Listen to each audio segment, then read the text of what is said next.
perk up. Let me Game face find on. a personality, right? HFPA B12. I need one. Okay, thanks.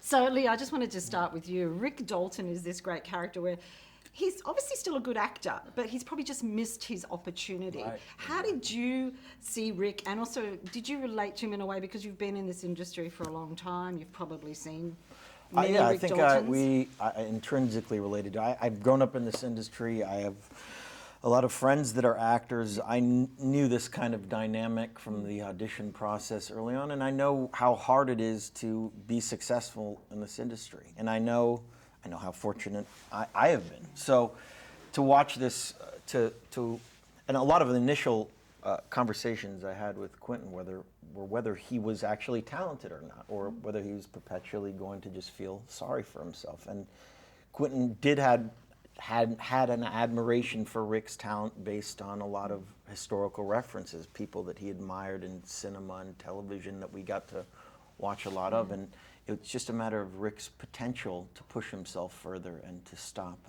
wallowing in his own self-misery was what I was trying to capture up on screen. Yeah.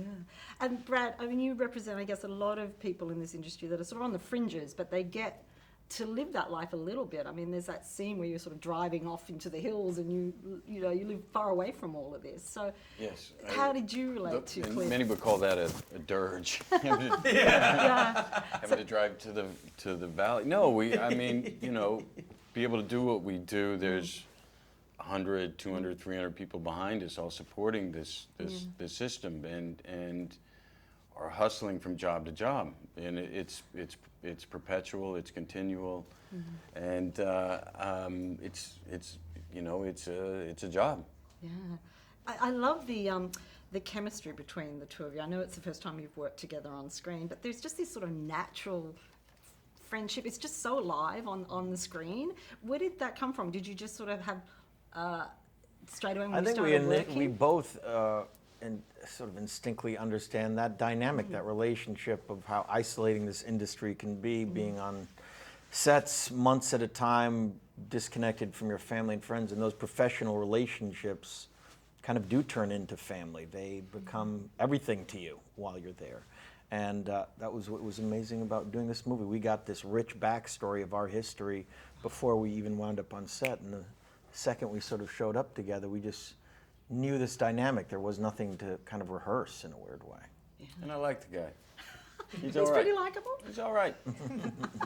You can see that. You can see that there's a really nice way. But I love the way he's kind of got this Zen thing, Cliff, where he just accepts everything and just follows, almost like no fear. Yeah, I mean, it was beautifully constructed that way. In fact, we talked. I think we all admire Cliff for that. Yeah, right? He's the character we like. And we've all talked about, we've talked about it. All characters, kind of make up a singular individual. The things, the discussions that go on our mind, the debates, throughout the day. That we are all these people at one time or another. Some of us more Cliff, some of us more Rick, some of us, more Sharon.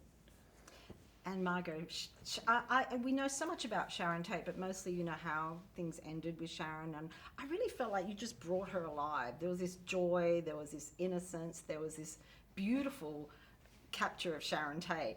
So can you talk about that, playing Sharon? Yeah, I mean, it was an absolute delight. And most importantly, that it was so evident that that's what Quentin wanted her to be on screen. It was there on the page, and such a joy for me to get to execute in that way, because by all accounts she was this shining light, this amazing, vivacious, gorgeous on the inside and out woman who had this amazing life. And yes, it was cut short, but it's I think part of the tragedy is that we remember that part of it and forget to kind of appreciate the woman she was. Yeah, and that was important to you too, to make Sharon.